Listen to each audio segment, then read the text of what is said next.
You're listening to Just Believe, sponsored by Just Believe Recovery Centers, with your host, Brenda Swift, as she discusses all aspects of addiction, recovery, and sober living. And now, your host of Just Believe, Brenda Swift. Hi, welcome to Just Believe Radio. I am your host, Brenda, and I am here on 900 AM, the Talk of the Palm Beaches, Monday through Saturday at 3 p.m. We do have a helpline for anyone looking for information about recovery for themselves or a loved one, or anything they do here on the show that they have questions about.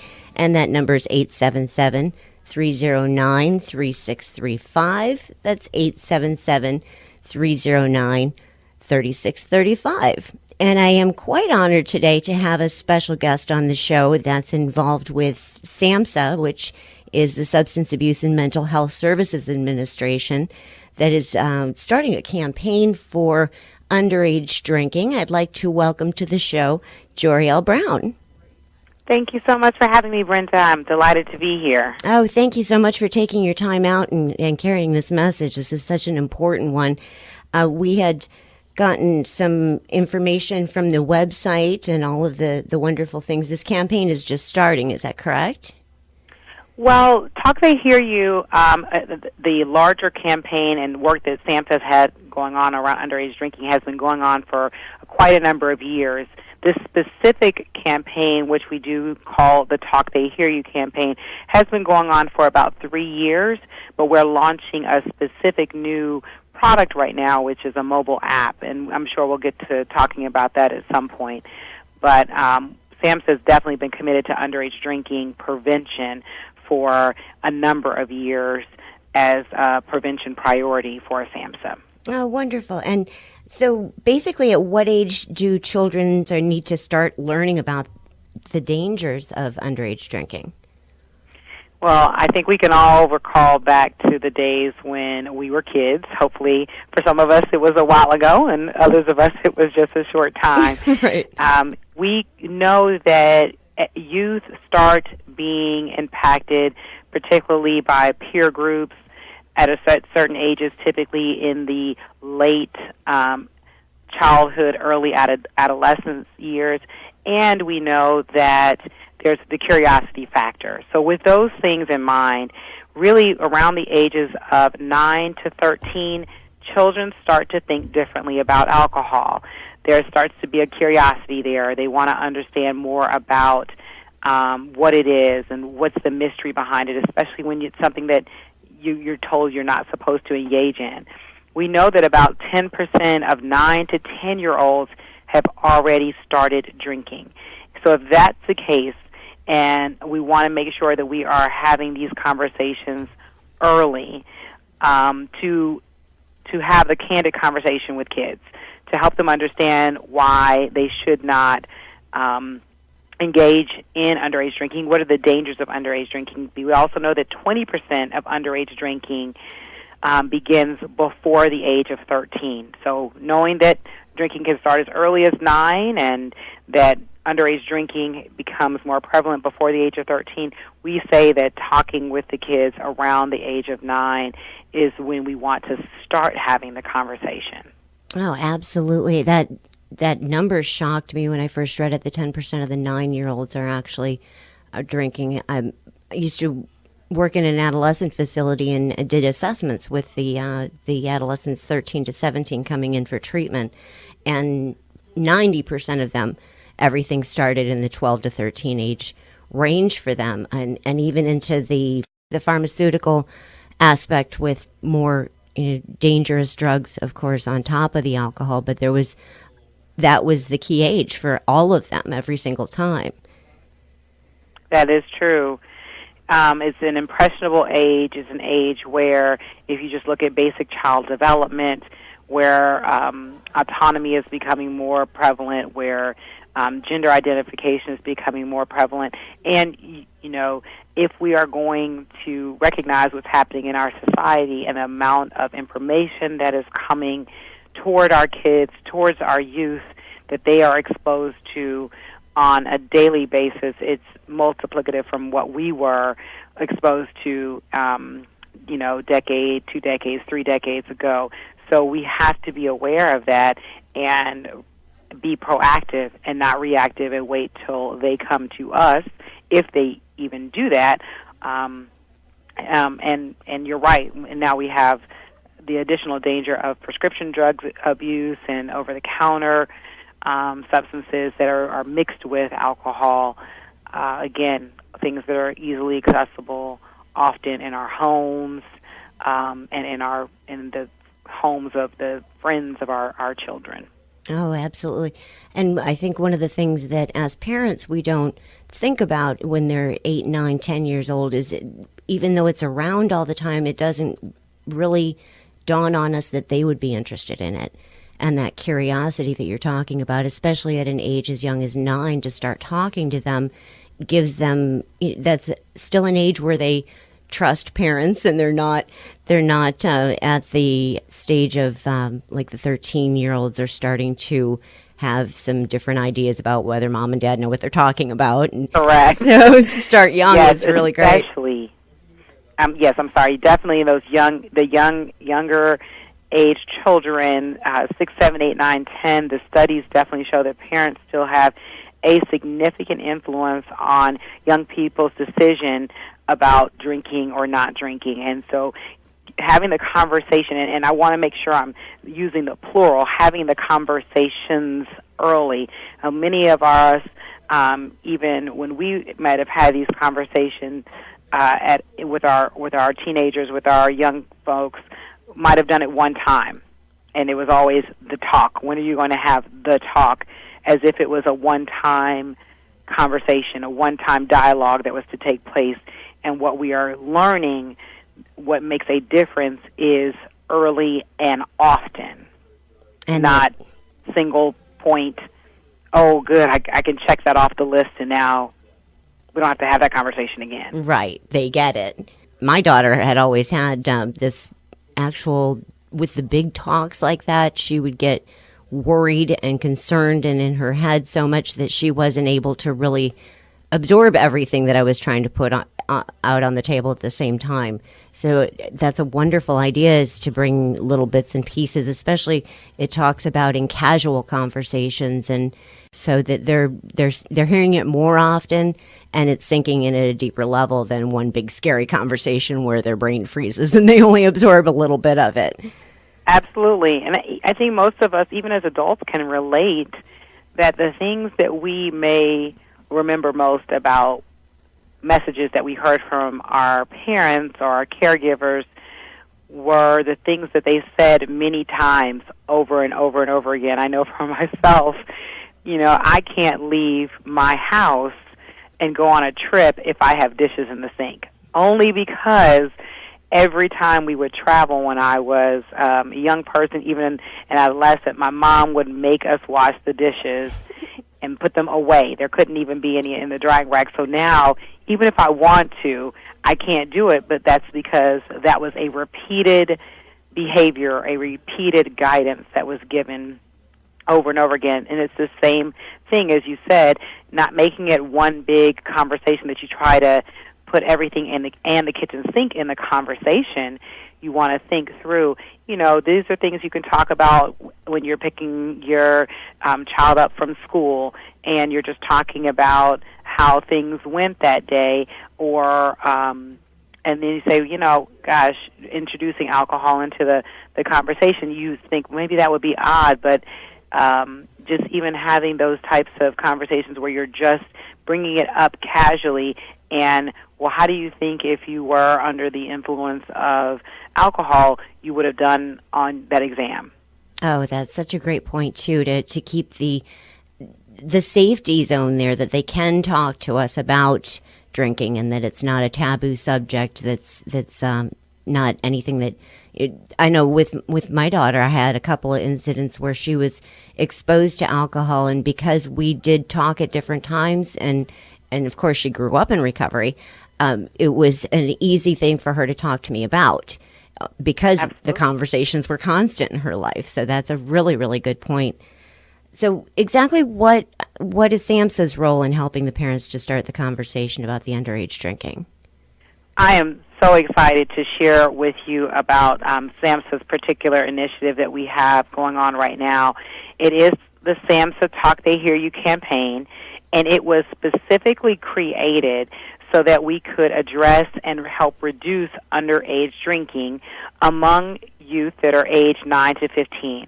What the campaign does is it provides parents and caregivers with resources that they need to properly address the issue with their children. As you and I have been talking, we just mentioned about how this needs to be done early and often, how to make it casual, how to make it comfortable. And so the campaign emphasizes the importance of parents talking to their kids about underage drinking before they even get to the age where typical use begins, which is before the age of 15. Okay. So, yeah, I think it's important that we are able to provide advice to parents about preparing their children to deal with peer pressure issues that might lead to alcohol abuse. As you mentioned, when your daughter was in the environment, how do they even handle that in a way that allows them to, I think, for the kids to save face and still be quote unquote considered cool, and at the same time allow them to adhere to the principles and the values that we want in our kids, which is to not engage in underage drinking. Oh, this is all very exciting to have all of this information available. We are going to take a quick break and be right back to talk more about the options and the tools that SAMHSA has to help this process. We'll be right back. Welcome back to Just Believe, sponsored by Just Believe Recovery Centers, with your host, Brenda Swift, as she discusses all aspects of addiction, recovery, and sober living. Now, back to your host, Brenda Swift. And welcome back to Just Believe Radio. I am your host, Brenda, and we do have a helpline available for anyone looking for information about recovery for themselves or a loved one, or anything you do here on the show today. It is 877-309-3635, and I'd like to welcome back to the show my guest, Jorielle-Brown. Thank you again. I'm pleased to be with you. Oh, we're honored to have you. And we were talking a little bit about the SAMHSA's project the campaign that is Talk They Hear You, which is very exciting. The tools that you're offering parents to be able to help start these conversations, and what type of resources are available to help parents prepare for these conversations. We would love for parents across the nation to go to our website, which is underagedrinking.samhsa.gov. And just so everyone knows, it's S as in Sam, AMHSA.gov. So again, underagedrinking.samhsa.gov. And what you can do there is actually from your computer, you can actually access the website, or you can go through your smartphone via iTunes, Google Play, or the Windows Store, and parents can actually practice having conversations. And you may say, okay, well, what does that mean? What do you mean practice having conversations? Well, the app, which is actually an interactive simulation that uses avatars to help parents practice bringing up the topic of alcohol.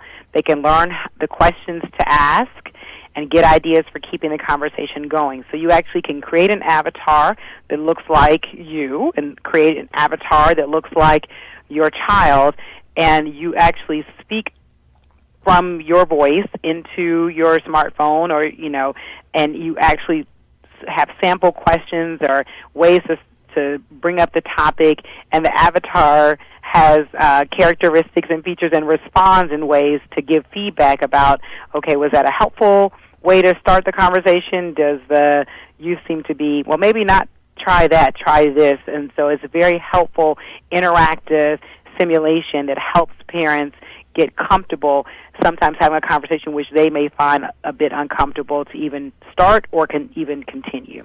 Oh, certainly. And a lot of times we'll have these set ideas of what we're going to say, and then when they have a question outside of what we prepared for, it's difficult to continue on being able to get our point through to them of the seriousness of it, but yet at a level that they can absorb because we weren't prepared for that question. And it's a wonderful tool to be able to do the practice before they actually have to sit down and start conversations. Absolutely, and as I think many of us might have heard the old adage, practice makes perfect. So this type of practice allows that anxiety to be released a bit and for there to be some actual firsthand experience before maybe even having it with your child.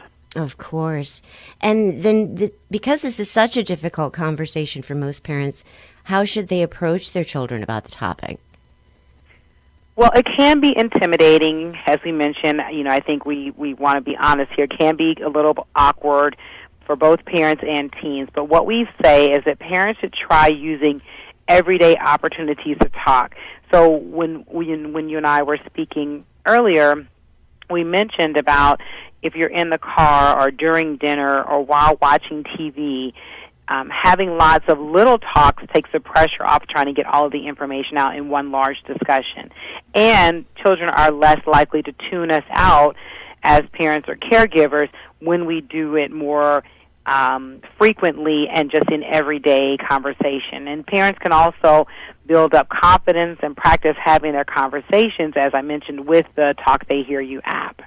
Absolutely. And that opportunity to give them just a little bit of information to absorb at a time. And then a gap where they have that understanding of that information and being able to start with a next point that's offered in the app. I love the idea of the app. And I was able to look at it a little bit on some of the various tools that are offered, and it's just really a great tool. And that you are listening to Just Believe Radio. I am your host, Brenda, and we are here with our guest, Jorielle-Brown from SAMHSA.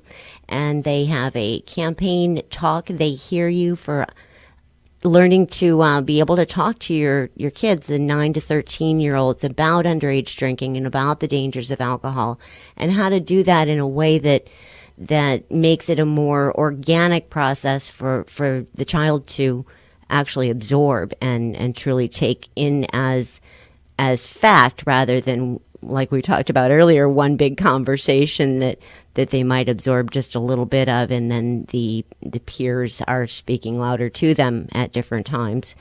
Now, how can parents actually get the children to understand the real dangers of underage drinking? I think that in order for the parents to be able to help their children know the dangers, they themselves have to know the dangers. And it's hard because oftentimes we think of alcohol, it's legal for adults, and sometimes I think we as adults may not really understand and comprehend the dangers that are out there, particularly for the developing brain. Parents who do not discourage underage drinking may have an indirect influence on young people's decision to drink. So it's almost like being silent on the topic also has an impact. So a lot of times we may want to think, well, if we don't address it, it doesn't exist. And that's actually more destructive than I think parents realize. It's important for parents to learn about the dangers and then talk to their kids about it. We actually know that children are frequent binge drinkers. So, and they're more likely to engage in risky behaviors, including using other drugs that you and I talked about a little bit before. And this one, which is touching many of the lives of our youth, unfortunately, with the legalization, but marijuana and cocaine have come into play. Children who use alcohol also have higher rates of academic problems and poor school performance compared to non-drinkers. They're more likely to be sexually active at earlier ages and have other health issues such as depression and anxiety. And we have a number of resources that highlight the dangers and consequences of underage drinking to help parents understand more about the risks of the behaviors available. And there's a whole parents resource section of the underage drinking website, which I mentioned before, underagedrinking.samhsa.gov. Please go to that parent resource section, and you'll see many more about those consequences. Definitely. The site gives so much information and so much guidance, and that's one thing I think that the generation that I came from didn't have. It was basically you figured it out along the way and hoped you said the right thing and that it made a difference. So to have all those tools, I think, is just outstanding that you're having the app involved too with everybody is into the technology as they are right now.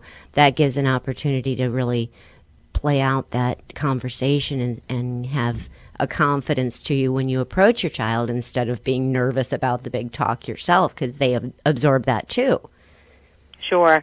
And parents talk with other parents. I know, again, sometimes they choose to not have this conversation, but knowing the style, the value set, the type of boundaries and guidance that your child's friends' parents have in place is also important. So even having that conversation with other parents is helpful.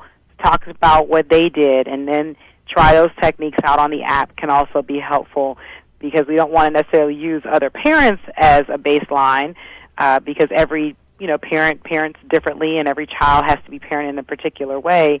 There's no one-size-fits-all, but definitely having those conversations with other parents is helpful, and then utilizing the resources such as the app to get that feedback about how to have the conversation with their child is helpful.